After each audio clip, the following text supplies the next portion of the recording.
World Wildlife Day 2024 is being celebrated under the theme Connecting People and Planet, Exploring Digital Innovation in Wildlife. World Wildlife Day has been commemorated by the parties of the Convention on International Trade in Endangered Species of Wild Fauna and Flora CITES annually on the 3rd of March.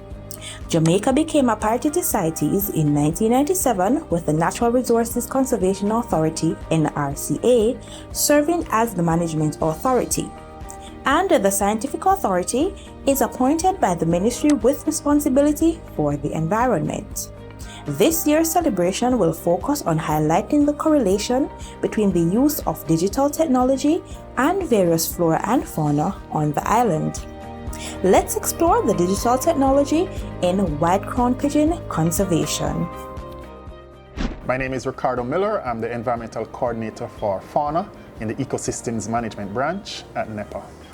White-crowned pigeons is an important species here in Jamaica, and we engaged in a satellite tracking program back in 2014 to look at the movement of these birds across the island and to answer some important questions, not the least of which is whether they migrate from the island. There were 5 white-crowned pigeons that were tagged with the satellite transmitters during the period of 2014 to 2019. Before the monitoring commenced, the team placed a 5-gram solar-powered satellite transmitter on the back of the white-crowned pigeon. This transmitter weighs less than 3% of the body weight of the bird, and it has a life expectancy of 4 to 5 years. This device was able to track the movement of the birds across the island during those years. Well, technology has been really helpful in making the work a lot easier and having the data much quicker. Because in the past, when you're studying birds, you would do mostly tagging, leg bands, where you catch the bird and you put a tag on the leg and you release it.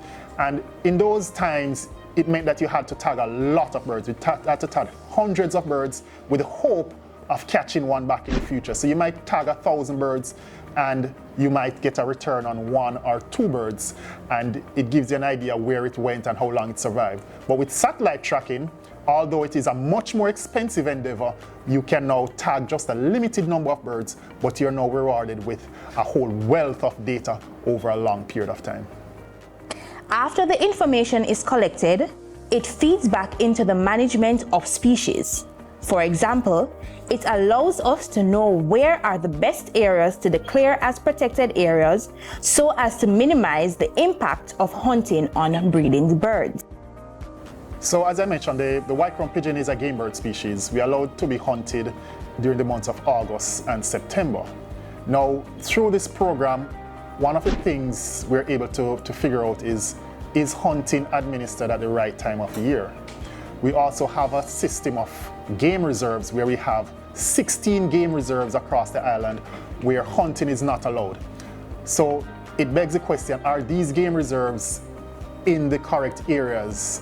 And so knowing the movements and how long the bird spends in various areas, we can now determine where are the best areas to have our game reserves where no hunting is allowed, to ensure that there is no overshooting or there is no threat of us over-exploiting the species during the hunting season. Did you learn something new today? Remember that technology is very important because it connects people and the planet and allows innovation in wildlife. Contact the National Environment and Planning Agency, NEPA, at 876-754-7540 or email us at pubed@nepa.gov.jm.